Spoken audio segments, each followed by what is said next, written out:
So thanks for coming to the talk. Quite a few people here. This is my first talk that I've ever given, so a little bit nervous. Yes, thank you. So we're going to be talking today about identity providers for red teamers. This is a continuation of a previous blog post that I published focused around Okta. So just as a quick introduction to myself, so my name's Adam Chester.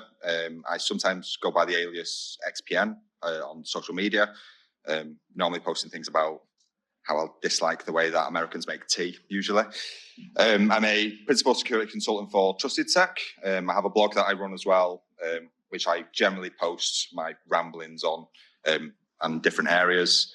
So yeah, if you've not seen it, please check that out. And in terms of what we're going to get through today, so the talk today that we're going to be looking at are cloud-based identity providers, things that I've typically encountered during red team engagements at my time with Trusted Tech. We want to look at how cloud-based identity providers are typically deployed within organizations. And again, this is all based on experience of things that I've kind of seen over the last couple of years. We're going to be looking at common attacks that have worked. So very, hopefully hands-on, just the right level of technical. We're not going to be obviously disclosing any 0 days as part of this talk, but there's going to be a lot of demos. The demos are pre-recorded because I'm not confident enough to do this live yet. But yeah. So the providers that I've kind of selected for this talk. So previously I've looked at Okta, and I've kind of singled out Okta a little bit.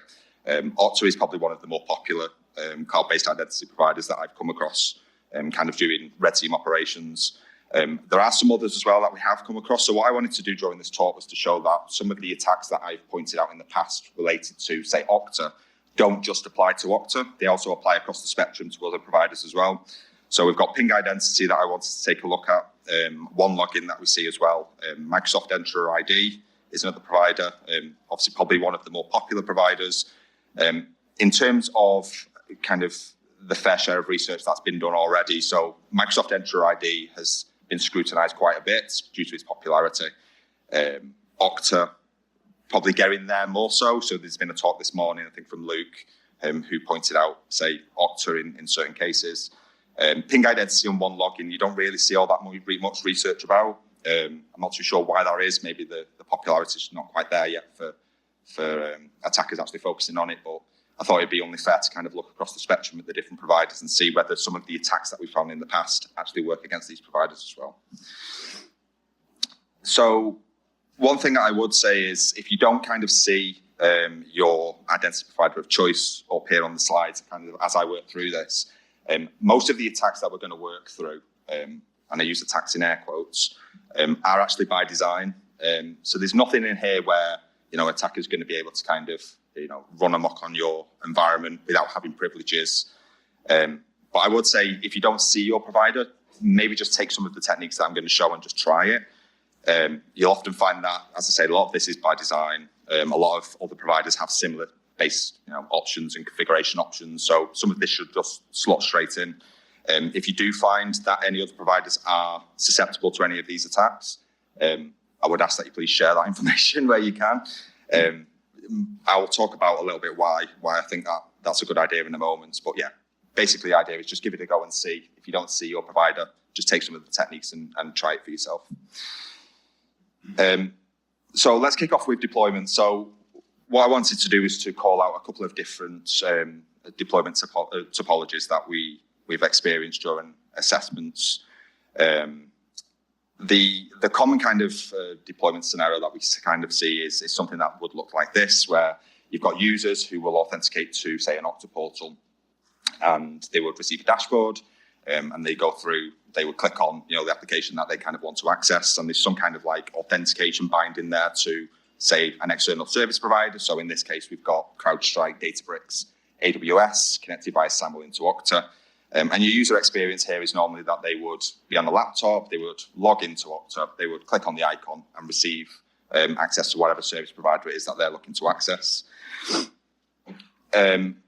In terms of kind of how you migrate identities into these providers, so another scenario that we'll sometimes see is rather than users being provisioned specifically against, say, Okta in this particular scenario, what you might see is that there is actually a connector that has been deployed on a server. That server connector may talk to Active Directory, and there's some kind of a sync that's going on there. And ultimately, those identities are taken from, say, Active Directory and synced straight into the identity provider. Sometimes this can work in a couple of varied ways. Sometimes, say in the case of Entra ID, you may have syncing that happens where credentials are actually hashed and then forwarded onto the provider. In this case, what we're going to be looking at are scenarios where, as a user enters credentials into, say, Okta, those credentials are forwarded onto the service and then kind of checked against Active Directory in real time. That's a scenario that we'll come to in a moment.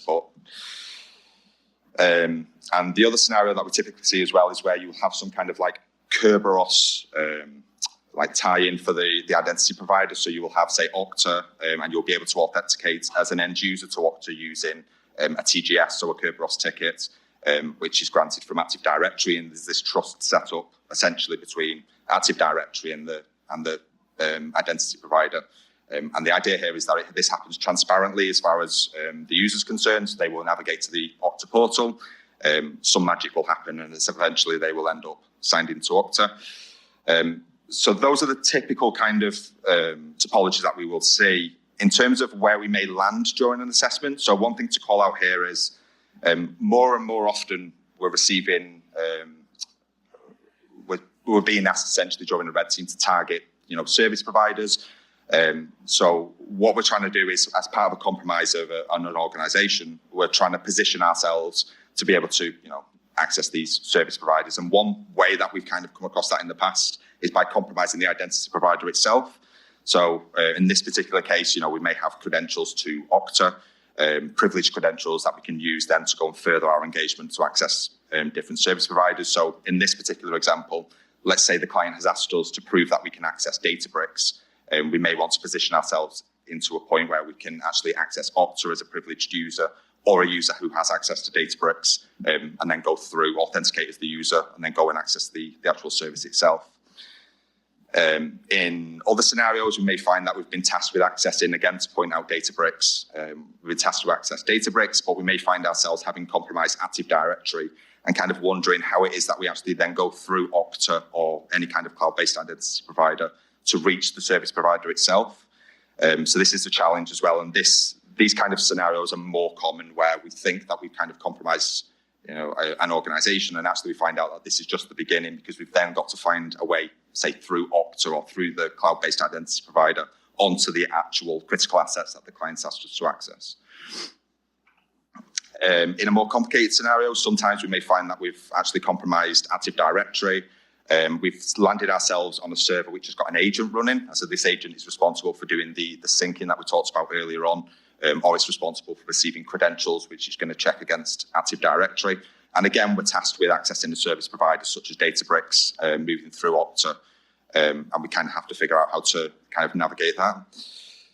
And the final scenario that I wanted to call out is the inevitable endpoint compromise. So we've landed on an endpoint for a compromised user. And what we want to do is, again, impersonate that user for, say, Okta, and kind of access the service provider on behalf of the user. This is quite a common scenario that we will encounter. So this is your phishing technique where you've landed an implant and you kind of want to move on then through to the cloud-based identity provider to access the services that user has access to. So before we get on to the actual attacks itself, just a little bit of ranting from me. One of the things that inevitably comes up when I start to talk about these things and I start to blog about them and talk about them on social media is, why is it that you're kind of disclosing this information? Why is it that you're putting this out into the open? Are you giving the bad guys the actual techniques to be able to run away with here and kind of cause more damage? What I wanted to point out as part of this is there's actually no need to do this. Like the genuine attackers already know a lot of this anyway. So as we kind of look at some previous breaches that have happened, so I disclosed the blog post, the Okta for Red Teamers blog post, just after this actually hit the headlines. So we saw that the Alpha Group was tagged in MGM. And actually one of the techniques that they use to harvest credentials is one of the techniques that I'll talk about in this talk, where they were actually harvesting plain text credentials using the Okta sync agent. This came as a massive surprise to quite a few people who didn't realize that you could do this. And myself and my colleagues kind of were a little bit surprised by that, because we just assumed that this knowledge was already out there and that defenders were all kind of, aware of this. But actually that seemed to not be the case. And just another example as well. So you've got AP29, as part of the Sunburst attacks, they were using golden SAML attacks to be able to transition from on-site to, I believe it was Azure. So again, these techniques that we take for granted in the red team space, I don't think they've been publicized as well in the defender space. So hopefully, as part of giving this talk, what I can kind of show is, these techniques are known. Hopefully you will know about them as well, as I've kind of presented the talk. Obviously, we're going to run through the details. It is going to be quite high level. So I'll show some of the attack techniques and kind of how they work. There will be blog posts that will follow to provide some of the lower level techniques. But ultimately, it's all about leveling the playing field now. So what we want to do is obviously give you the knowledge so that you can go on to defend yourselves. And also, if you're a red teamer, to take this knowledge and actually go and simulate some of these activities during your red team campaigns if you wasn't already aware of them. And ultimately about getting the knowledge out there to show this, this information is known. We know about it as red teamers. Attackers know about it as well. So hopefully as defenders, you can kind of go forward and kind of simulate some of these scenarios. Okay, so onto the good stuff, the attacks. The first thing that we're going to look at is log on user W. So this is a technique, it's probably one of the first techniques that I became aware of when I started looking at identity providers and actually how to use these for malicious purposes. So for anyone that's not aware, log on user W is an API call in Windows, so it's a Win32 API call. Essentially, for the purposes of this talk, what it will do is it will allow you to take a username, password, and domain, and it will allow you to check those to see whether the username and password is in fact correct. As we kind of showed through the next couple of slides, bear in mind that if an attacker is able to kind of intercept this API call, it's quite lucrative for the attacker, because what you're actually getting out of this is a plain text username and password, which makes it quite lucrative for attackers when they're actually looking to compromise an environment. So previous works, back in 2019, I published a blog post looking at Azure AD Connect for red teamers. This exact technique was called out as part of that blog post. So one of the things that I wanted to look at was, I don't know if you can, we'll do magnify. There we go. So one of the things that I kind of pointed out was the log on user call was being used to check credentials as users were entered them into the Microsoft portal. So one of the things, again, that we kind of wanted to look at was, could we hook this particular API call? And would it provide us plain text credentials? And the answer at the time was yes, this was absolutely possible. This is the technique, essentially, that I talked about with the Alpha group earlier on. This is what they were doing with Okta. So this knowledge has been out there for a while. So what I decided to do was to look at each of the providers and just understand whether they're connectors that do the authentication checking when there's an integration set up with Active Directory, whether this actually was the case across the different providers. The answer is yes, like they all do this. I should say there's absolutely nothing wrong with doing this. Like, this is a legitimate API call. As an attacker, to position yourself to be able to intercept these credentials, you need to be in a privileged position. But ultimately, yes, everybody's kind of doing the same thing, with one exception that we'll point out in a moment. So this is Okta making a logon user call to check credentials that are entered to make sure that they're valid against a domain. This is Entra ID. This has not changed. Like, this is exactly the same as 2019. The architecture is exactly the same as it always was. This is one login, exactly the same. Logon user is called in the DLL there. The one that stands out a little bit is Ping. So Ping do things very differently. It was one of the providers that we kind of set up and tried to understand how they were actually doing credential checking against Active Directory. I won't go into it too much here. Maybe that's for another blog post later on. But yeah, theirs is all based on Java. It doesn't necessarily have to run on Windows. They do something a little bit different, but essentially this technique is not going to work against Ping. Okay, so a quick demo.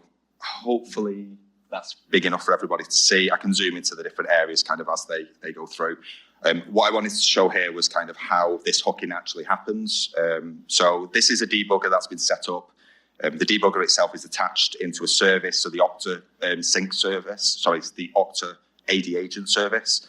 And what I kind of wanted to show was this in kind of realities to how this works. So essentially what we're doing here is we are debugging against, I don't think it's there, the Okta agent service.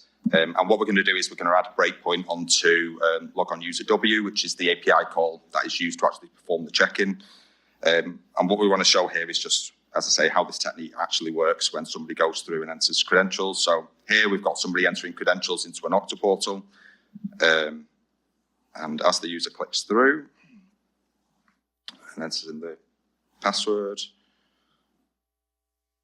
what you will see here is that obviously the API call is called, and this is where you see the password, "Can you see me?" is actually disclosed in plain text. So again, just to call this out, this is the technique that was actually used by the Alpha group to actually extract out credentials. Obviously, they didn't use a debugger to do this. They used a specific tool that I would guess, coded up themselves. And the tool would have looked something like this. So you have a DLL that you would inject into the sync service, and that DLL actually performs the hooking itself. And then when a user attempts to log in, you can then essentially pass out the credentials that we've just seen in the debugger. And in this case, we're just printing them out to screen. So just wanted to show a very quick demo of kind of how that works as well. So again, this is a tool that will be getting, it's kind of already out there, but I'll re-release it kind of towards the end of the week. This injector tool just injects a DLL into what would be the Okta process here, but this also works for one login as well. So similar kind of thing. And then, yeah, of course, the user goes in, enters in their credentials and password.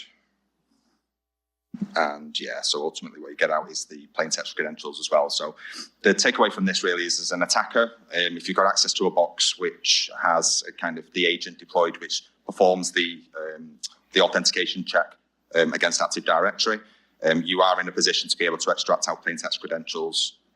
So obviously use that knowledge kind of as you want to. We will go on to show some stealthier techniques as to how this can be performed, because obviously there's some limitations here around, evading EDR and having to inject into processes. But ultimately, yeah, this is an attack that is used in the wild at the moment. Okay, so we'll move on to something a little bit different. So in this case, we're going to talk about agent spoofing. So this is something that I call it agent spoofing. It's got a couple of different names, but essentially what we're trying to do here is we're trying to take advantage of the fact that agents can run outside of the client environment. So one of the things that I like to do is to take the agents themselves and figure out kind of how they interact with the service provider, how they interact with the identity provider, look at how credentials are passed down actually, so to use Okta as an example here, how that sync actually happens and how the authentication credentials are actually passed through. So there's a couple of advantages to doing it this way. One of the advantages is if we understand how the agent communicates up with the identity provider, we may be able to find bugs in the protocol. We may be able to leak out API tokens during an engagement and actually take these outside of the client environment for persistence purposes. We may be able to do that and not have to use things like injection, which we showed in the previous example, which is becoming much more difficult in the face of the increased focus by EDRs at the moment. The disadvantages to doing this, so obviously the protocols can change, so the way that these agents actually go and talk to identity providers, they can change as they want to. This is non-standard, and there's a lot of undefined behavior as well. So kind of the way that this works and using the token on two agents and using things essentially as they weren't kind of designed, there is some undefined behavior, which I'll try and call out in a moment.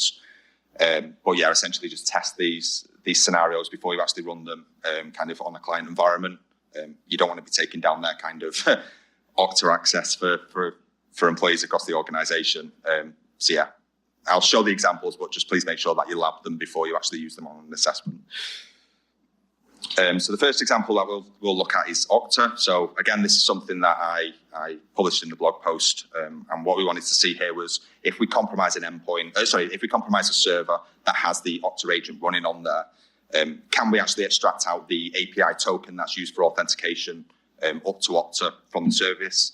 And kind of what does that look like? So yeah, I mean, the service itself needs to authenticate itself up to Okta. So of course we can extract out the credentials. The way that you do that is a little convoluted. It is an XML file which lives in Okta agent service.exe.config. The XML file has an agent token, which is DPAPI encrypted. So we'll have to go through and decrypt that, which I'll show in a moment.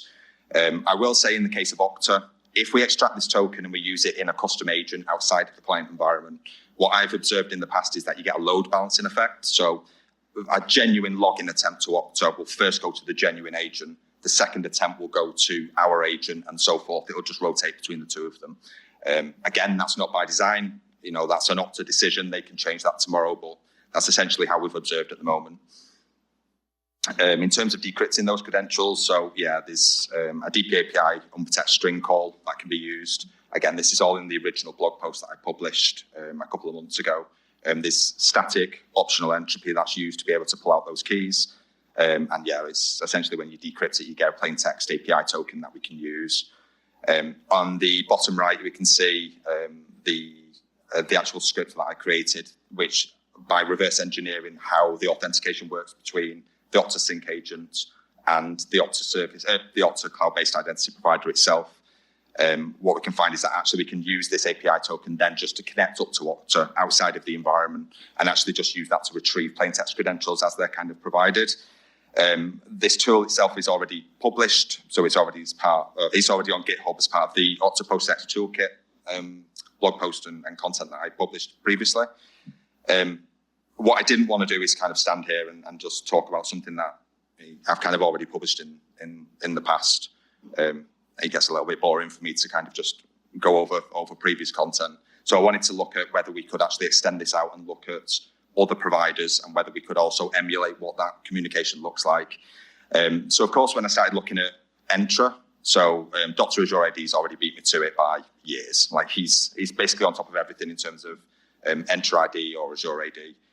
So yeah, shout out to Dr. Azure ID who's already done this research. What he's managed to do is to create an augmentation of the Azure AD Connect agent itself. So he injects his own code into there to be able to exactly do what I was doing in the Okta case, which is extract out plain text credentials from outside of the client environment. All this technology is built on top of App Proxy, which is something that I've looked at in the past. So if you want to understand the technical details as to how this communication actually happens, there is a blog post available which will show the actual underlying protocol itself. But yeah, I didn't want to dig into this too much because the work has already kind of been done. It's all readily available there and ready to go. In the case of ping, so ping is something that I didn't notice too much kind of published around how to do this. So that's something that I wanted to take a look at. So ping itself, when you create what's called a gateway in ping, it essentially does exactly what we've just shown, which will verify credentials that are entered against, say, Active Directory. They do this in a much more modern way. So they'll have a Docker container that runs. There's an LDAP client, essentially, that they've built that will do the authentication against Active Directory. And as part of that authentication, it will check essentially whether the credentials are valid. In order to actually emulate kind of the way that they're doing this and extract out API keys, there's an environmental variable that lives in the Docker container, which is called gateway credential, quite helpfully, which we can extract out and kind of use as part of our agent that we've managed to reconstruct, just to do the exact same thing that I've just shown there in the Okta scenario. So in terms of the way that this actually works, when we use credentials that are already existing for another agent, again, we get the round robin kind of effect. So you see here, there's two agents that are listening for ping. I believe the top one is valid, so that's the valid agent. The bottom one is my custom agent that I've created. And again, the code is going to be released for this as well. So it's called Cloud9 Ping Edition. Essentially, this does exactly the same thing as Okta, where you give it an existing API token, and it will go and do, kind of the dance that it needs to do to be able to say to ping, deliver me the credentials, kind of to do the check-in. And yeah, it manages to allow us outside of the client environment to be able to access essentially credentials. The last one that we're going to talk about is OneLogin. So OneLogin is a little bit different. So in terms of the way that we go on and kind of spoof the agent outside of the environment, again, we can do this absolutely fine. The API token that we need to extract lives in the registry in plain text, so we don't need to do any kind of decryption if we're able to kind of compromise a server which is running the agent and we want to kind of take that outside of the environment. One thing to point out is during testing, if we use the API key, which is valid for another existing agent, you actually get a denial of service scenario where when we suddenly start to use the API key that's being used by another kind of legitimate service, the legitimate service will still continue to run, but it will just cease to function. It won't answer any kind of authentication requests. We will receive all of the authentication requests, which may be valid for your particular use case. But ultimately, when you stop the application which is receiving those authentication requests, the service will still stay active, but it won't do anything. It will just sit there and essentially idle. So in that case, somebody will need to go in and manually reset the service itself. So again, this is all about just testing these scenarios. This is all undefined behavior, essentially, that you'll need to verify before you actually run these on client environments, if that's what you've been asked to do. But yeah, just to call that out, that we did observe a denial of service if you use the same API token outside of the environment whilst an existing agent is actually running. So the better way actually to do this is to pivot a little bit and say, if you've managed to compromise, say, one login as a high privileged user, actually sometimes it makes more sense just to generate another API key and use that as a method to actually be able to test this. So in this case, we've just created another API key in one login. We provide that into the tool itself, which will perform the kind of the authentication check. And we've got a quick demo of kind of how that looks here. So if we take one login as the example, so there's a user coming here and actually entering in the credentials. And what we've got on the right-hand side is, again, Cloud9, what we've called this like the one login edition. So this is an emulation of that communication protocol that happens between the service and one login. But again, what it allows us to do is it allows us to connect up using, say, the API token, and again, intercept credentials kind of as they're provided in clear text, hopefully. I don't know, I'm saying hopefully. I've recorded the demo, so I know exactly what it's going to do. But yeah, you get to see the plain text credentials, and this is done outside of the environment. So just to reiterate, this is where we've taken an application that we've created, and we're taking API tokens, and then outside of the client environment, we're connecting this up. And then as legitimate users go through and start to enter in credentials into the portal, we're still receiving them from outside of the environment. So, a nice little persistence technique, but also a nice technique to be able to kind of target people and leak out their credentials as well. Okay, so carrying on with the attacks, Kerberos. This is something which I've received quite a lot of questions about after I published the blog post, because Kerberos is not the nicest thing to work with at the best of times anyway. So trying to get this to work with kind of attack scenarios on identity providers can sometimes be a little bit challenging.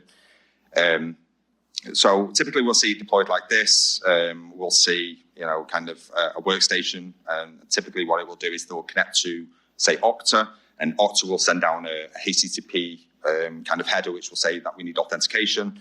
The user will then go off to Active Directory and request a TGS for, say, Okta, and this ticket will then be presented to Okta.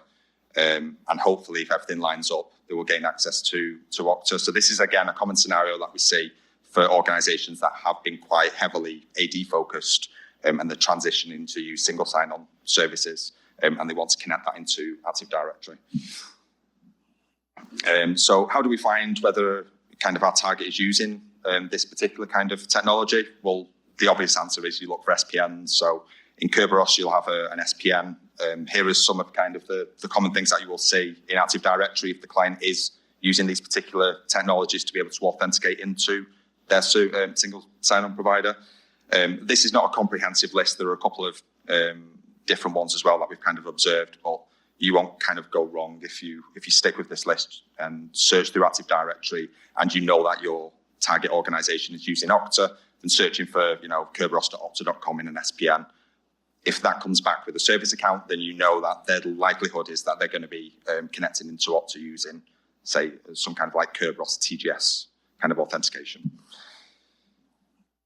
Okay, so let's look at an attack that we might be able to leverage this on. And again, attack is using air quotes because this is all intended functionality, right? So quite typically we'll go through and we'll compromise an endpoint. Let's say it's a phishing scenario.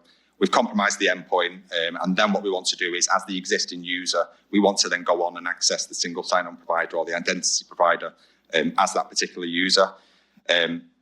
Typically, we're authenticating in the context of the user itself. So the user may have executed our implants. We're running in the context of the user. And quite often what we can do is we can just request a TGS as that user from Active Directory and then forward that through to the identity provider and gain access as that particular user. So we've used this in multiple different engagements in the past, and this works very well as that initial foothold into that cloud-based environment to be able to access it, as kind of the user itself. So a couple of different ways here that we can kind of grab the TGS. So in the case of an existing user session, obviously you're already authenticated as the user, which means that if you can pivot on the back of that, you should be able to talk to Active Directory as the user itself. The TGT delegation technique is something that I personally use quite a lot. So I will compromise, say, an endpoint using some kind of like a phishing attack or whatever it may be. I'll use the TGT delegation technique to be able to extract out a TGT for the user. And then actually what I'll do is I'll use proxy and then use a SOX proxy on the agent to then use that to request a TGS. It's a way that I've kind of found it's kind of the sweet spot for me in terms of interacting with endpoints to kind of stay under the radar with EDRs. But yeah, there's multiple ways to obviously achieve a similar technique. And of course, yeah, obviously to call out if you've got a known username or, if you've got a known password or NTLM hash or AES key for the user, you can also go on to just request a TGT for the user as well, and subsequently a TGS. So let's have a quick look at kind of how this works. So in this particular scenario, what we're going to use is in packet. And in packet here, we're going to make a request for a TGS, and the TGS is going to be for Okta. In this case, we're just entering a known password, but as I say, if you've got a TGT for the user, you can kind of go on and use that to exchange it for a TGS as well. Once the ticket is created, what we're going to do is we're going to pass that over to our attacker machine. So on the right here, this is me as an attacker, outside of kind of the environment or proxying my traffic through the client environment. And ultimately what we're going to do is we're going to use Mimikatz' pass the cache technique to be able to inject this ticket and kind of utilize it to authenticate to Okta. So as this goes through, we can see the usual kind of pass the cache stuff that we've kind of used to on assessments. And then ultimately what we can see is once that has been injected, we should be able to access Okta kind of as the user that we've got the TGS for. And yeah, it signs us in as the user.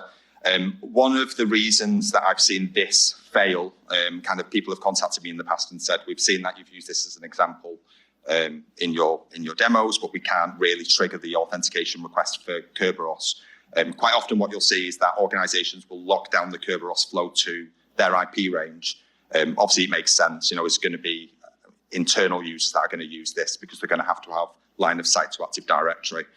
So if you ever find yourself in a scenario where you can kind of perform this attack, but you know that the organization is using Kerberos, typically that will be because you need to have an IP address that belongs to the range that the users will be using to actually reach the portal itself to be able to trigger this flow. So something to bear in mind.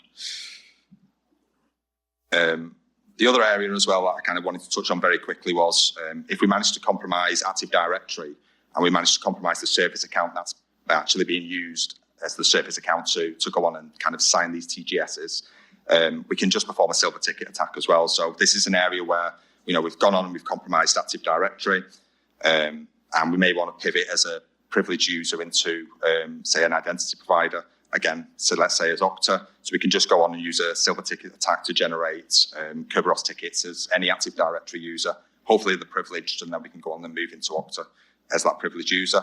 So again, I'll skip through this very quickly, but this is just an example of a silver ticket attack, generating a ticket as a potentially privileged user because we've already compromised the keys for the service account that, say, Okta runs as. And again, performing the exact same technique, injecting that into the attacker machine that we're running as. Sorry, this is a ping that we're using as an example here. It works across different providers as well. So if the authentication is using Kerberos in ping, then hopefully, things line up. We're able to access ping as a privileged user account just by attacking the service account that is used on Active Directory. And that's how we can kind of pivot into privileged users within the identity provider itself. Okay, so let's take another look at, let's take a look at SAML attacks. So SAML attacks are a little bit more complicated a very quick overview is kind of how this all kind of connects together. So in SAML, what we have is a context of a user or a principal. So this is a user actually looking to log into, say, Okta. Okta will have some kind of a private key that will be used to be able to encrypt or sign SAML tokens that are ultimately forwarded through to the service provider. And the service provider will perform a check to make sure that it's been signed by a legitimate identities provider. And because that trust has been set up between the two, the service provider and the identities provider, then ultimately the trust is established and the user is allowed to authenticate. So this is kind of what you're dealing with when you're in the SAML world. So you have like a token or a ticket. You're dealing with assertions. Essentially, if you think of this as an XML blob that's been signed by a trusted provider to say the information contained in this blob is valid as far as I'm concerned. There's normally a subject in there. So the subject can be an email address, an ID. It can be a username. And there's assertions that are in there as well. So the assertions are extra bits of information to identify the user. So it may be an email address, it may be a username, maybe a phone number. And then this ticket is then cryptographically signed by, say, the private key that sits within Okta or Ping or whoever it may be, and passed on to the service provider. So one of the earlier techniques that I kind of stumbled across, I think it was a while ago now, was a technique by Ian Arl, I believe his surname is, Tech Defense on Twitter.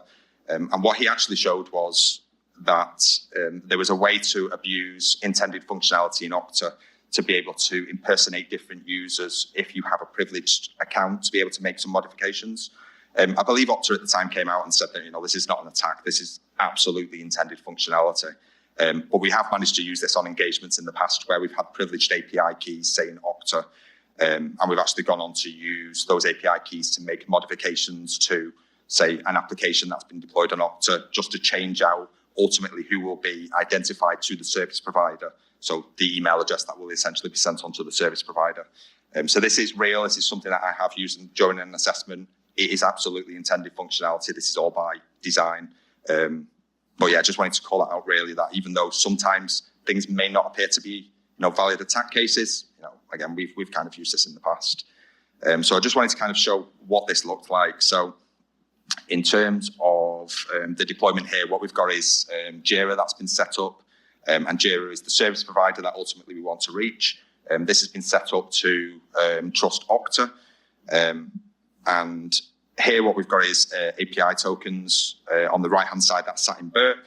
We're going to look at valid users that have been granted permission to use the Jira application. And what we're going to do is before we actually make the change to the username that the user will be identified as, we're just going to show what Jira looks like as the existing user. So the user itself doesn't have any kind of like real privileges or anything like that.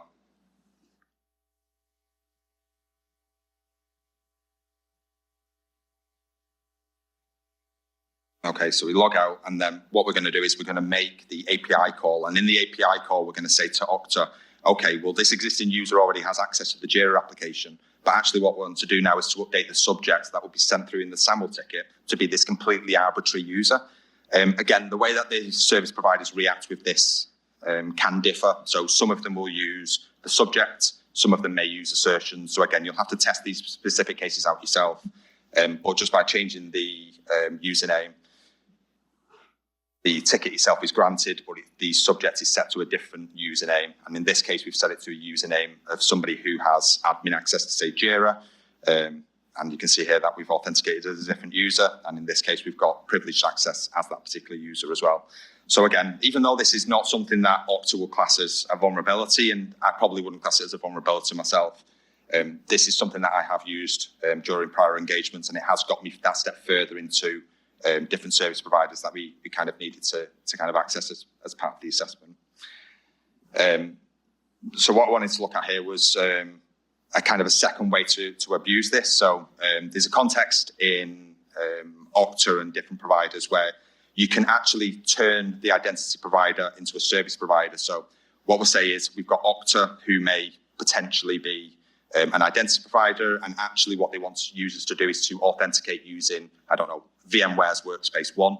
And VMware's Workspace ONE will be actually performing the authentication check and then just verifying to Okta, yes, this user is actually who they say they are, and then the user will actually receive dashboard access for Okta. These are generally called external identity providers. The way that these work cryptographically is there's a private key that's deployed on the external identity provider side, and within Okta or Ping or whoever it may be, you give them the public key that will be used to verify that this trusted external provider actually, verifies that the user is the genuine user. And then when the user goes through and clicks, the icon in the dashboard to gain access to, say, Databricks, there's a similar kind of SAML token that's created, signed by Okta, and then forwarded onto the service provider. So again, if we gain privilege access to, a typical identity provider, so in this case, again, Okta, there's absolutely nothing to stop us here from just, deploying an external identity provider that we control. And again, this is stuff that we've done on prior assessments. So in this case, what we might do is deploy an external identity provider with a private key that we know.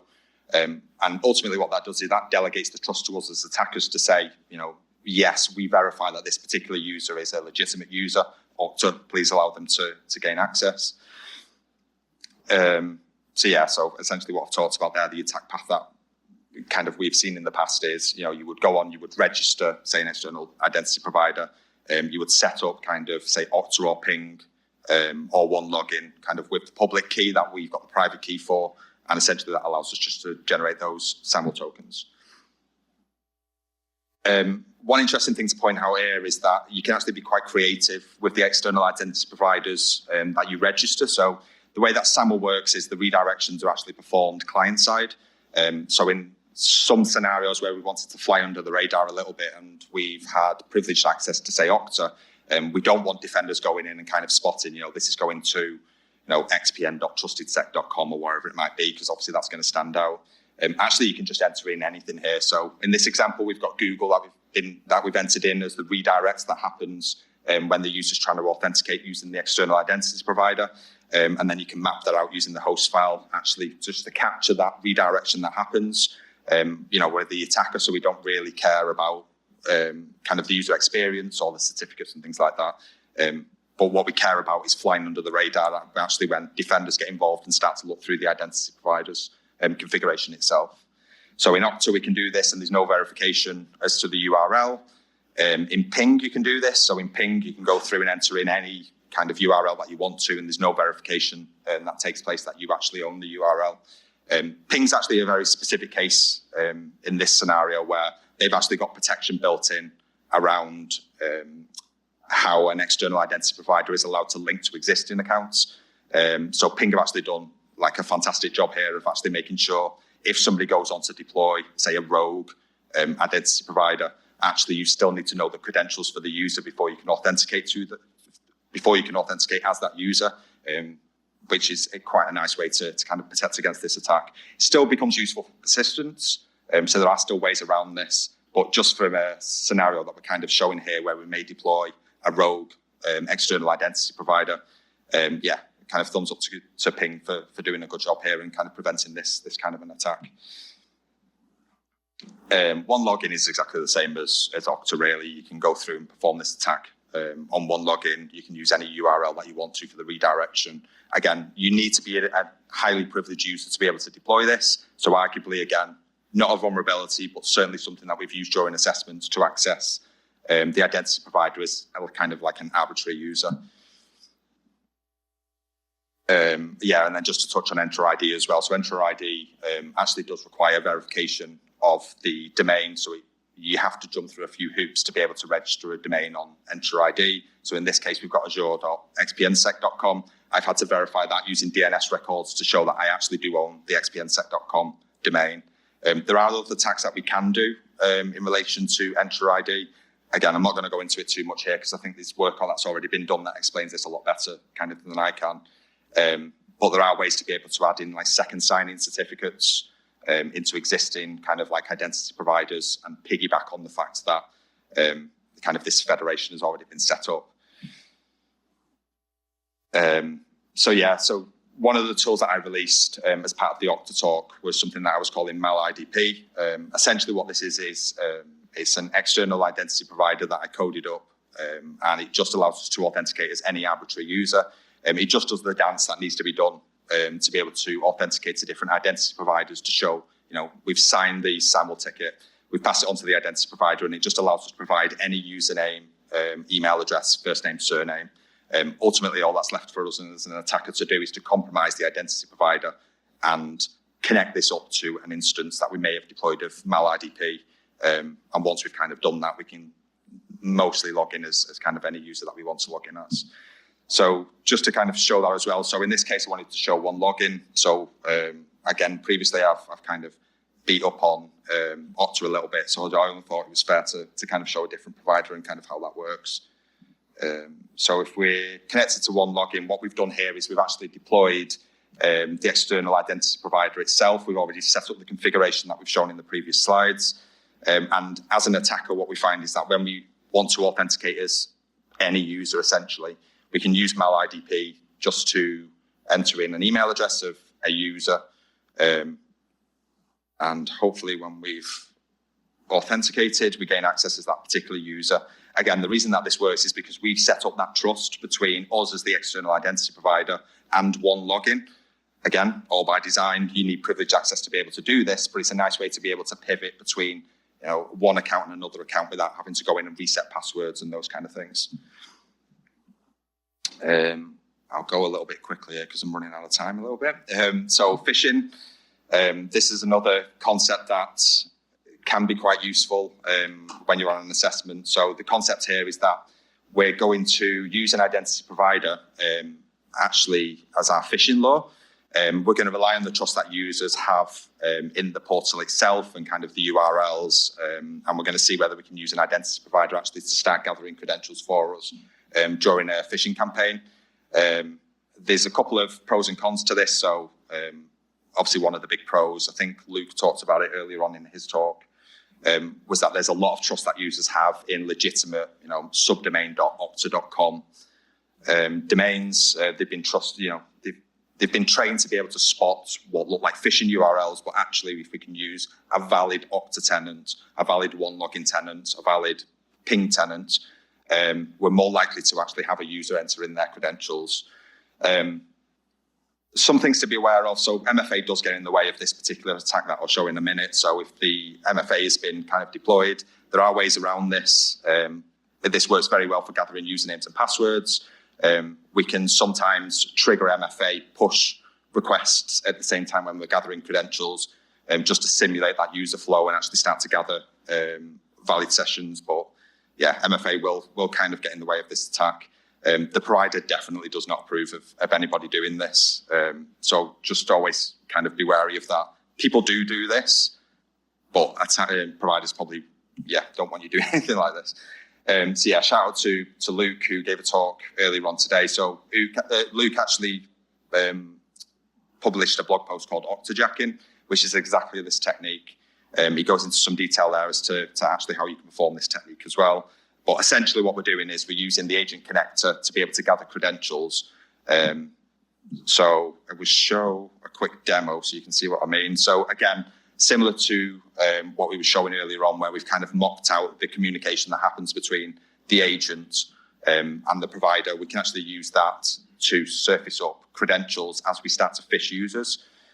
So in this example, we're using ping, and in ping, what we've done is we've connected up an agent, we've registered a tenant that we control, and if we send this out via email to users, ultimately what we're looking to do is to have them enter in usernames and passwords.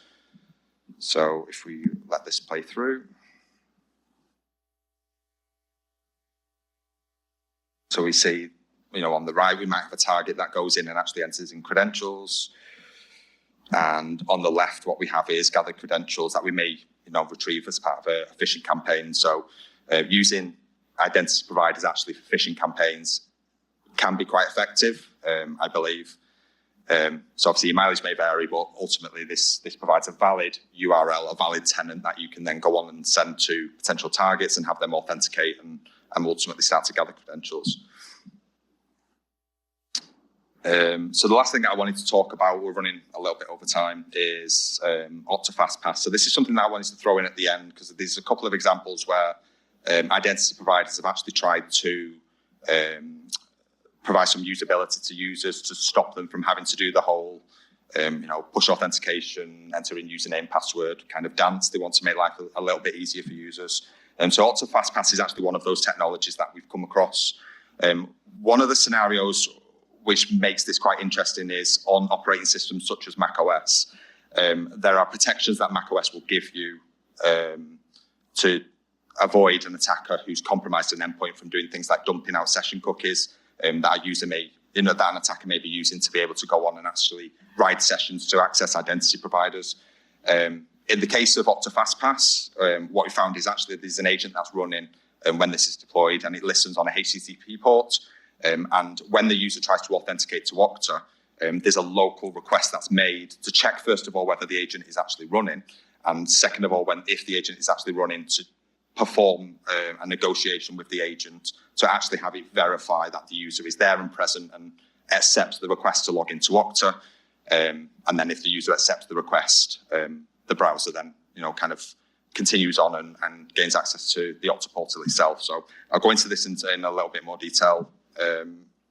So this is kind of the flow that you would see. So the user would go into Okta, they would click, login as Okta FastPass, and they will get a prompt like this, and the prompt will say, do you accept that you want to log into Okta? Yes or no. The user either approves or denies that. From how this works from a browser perspective, so ultimately what happens is you will navigate to, say, Okta. The user will make a request to Okta to say that you want to authenticate as the user. Then what happens is there's a local request made from Okta to a local host port, which is actually where the Okta FastPass client is actually running. The browser then enters into a polling state, so it will constantly poll against Okta to say, has the user accepted this request yet? Has the user accepted this request yet? And when the user accepts the request, there's a JWT that's forwarded on from the Okta FastPass client using a back channel up to Okta. And if the user accepts it, then ultimately access is granted. What we actually found is that if you compromise the endpoint itself, we can actually use this to our advantage to actually proxy the communication between Okta and the FastPass agent itself and the browser.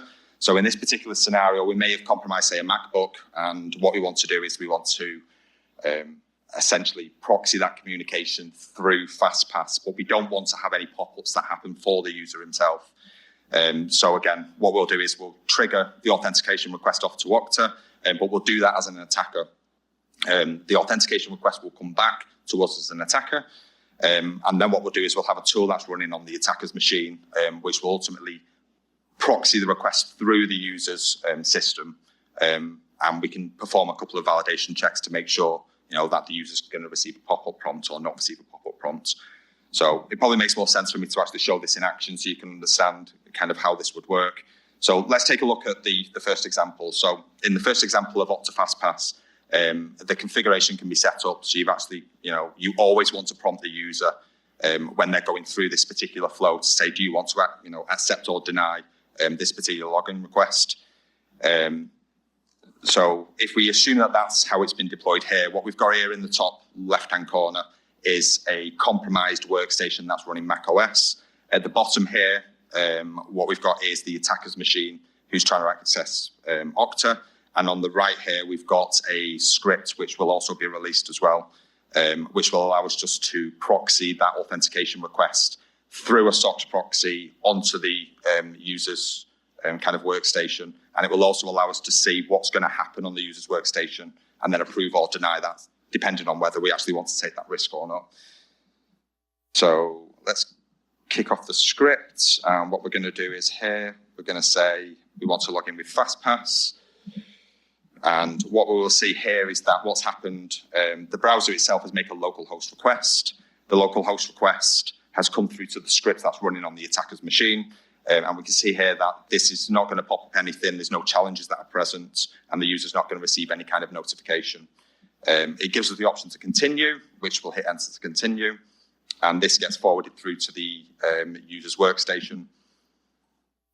We also receive a second request from the browser, and the request from the browser, again, is making another request off to Okta FastPass, which we've intercepted.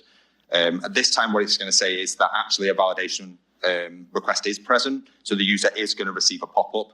Again, this allows us to prep kind of as an attacker to say, do we want to go through with this? Do we want the user actually to see the pop-up or not? Or do we want to back out of this now? So just for the sake of demonstration, what we'll do is we'll just allow that through, and we can see that ultimately the pop-up is presented to the user. Sometimes you might want to, kind of pop up a browser that's logging into Okta at the same time and kind of use a bit of social engineering to allow this through. But ultimately, as an attacker, it allows us to see what's going to happen on the user's workstation before we allow that pop-up to kind of continue. What's more concerning, however, is we've seen organizations that don't require user authentication, user interaction when this pop-up exists. So in these particular scenarios, you may have developers who have Okta FastPass deployed, but actually what they'll have is their laptop closed and kind of tucked away. They don't have access to Touch ID or whatever it may be. So actually, it's enough to be running the agent itself, and we have seen this within client environments as well. So in this particular scenario, we'll perform the exact same technique. We're going to go through as an attacker. We're going to attempt to log into Okta. We're running the local script, which is going to emulate the Okta FastPass kind of communication with the browser. And just to stop it there, what we see here in this particular instance is, again, we're going to be told that no challenges are present if we forward this through to the actual workstation itself as the attacker. And it gives us the option to continue. And if we continue on, what we'll see here at the bottom is that the user, so just to back up a little bit there, we can approve this and the Okta session can continue. Even though we forwarded this through to the compromised endpoint, we know that no pop-up is going to be present because essentially we've intercepted that, and we can see whether it would have popped up something for the user or not. Okay, so that's the bulk of the talk kind of done. So very quickly, just to run through some testing challenges that we've kind of experienced in the past. So just to call out kind of some of the things that we see when we go on to do this kind of research. So quite often we'll meet scenarios where we can have a valid tenant, or we can have access to an identity provider to do research, because sometimes they'll be hidden behind a kind of like a sales wall, or call us to kind of start a trial. So sometimes like gaining access to identity providers to perform this kind of research is kind of tough. The other thing to call out as well is that there are sometimes bug bounty restrictions. So if you're doing this as part of a bug bounty, sometimes what you'll find is that there are restrictions on you going forward and actually disclosing any issues that you find. So in this particular case, I've had issues with Okta in the past, which I've raised with them.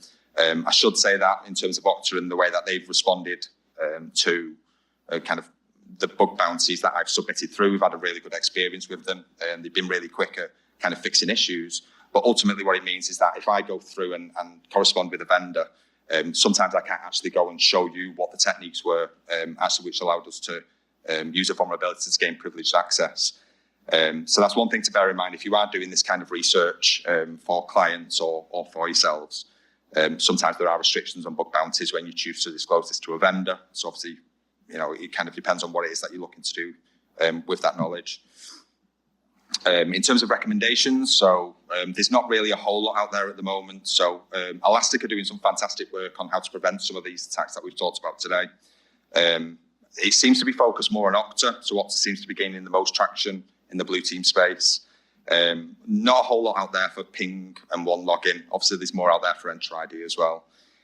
My advice kind of for blue teams looking at kind of defending against this is to set any red teamers the target of accessing service providers that sit beyond your identity provider, kind of force them to go through kind of these attack scenarios and kind of be ready to sit there and kind of watch as they do that and figure out how they've navigated these environments, just so you can kind of understand what true attacks look like and ultimately how it is that you need to kind of prevent them. The details in this talk were very high level in terms of kind of giving you an overview as to how come some of these attacks actually work. My intention is to go through some of these and provide very low level information on kind of how all this kind of looks. That's probably a place for blog posts at a later stage, but yeah, kind of check out the blog and I'll try and flush out some of the information kind of that will be useful for blue team as well.